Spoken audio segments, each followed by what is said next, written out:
This is a Sargent by Asa Abloy. As far as I can tell, it just has standard pins in it.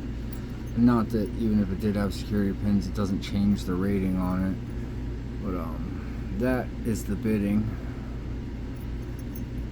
So to try to get into it, I'm going to use I'm going to use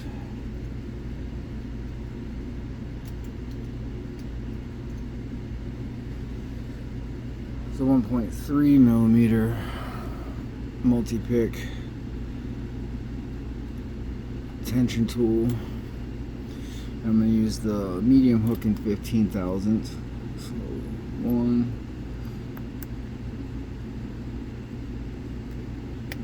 2, 3, 4,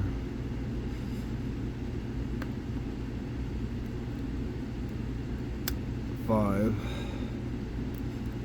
6,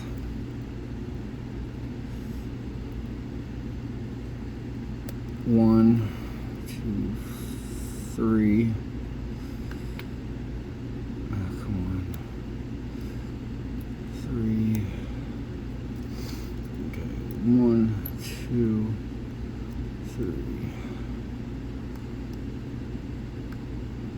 3. And it opened.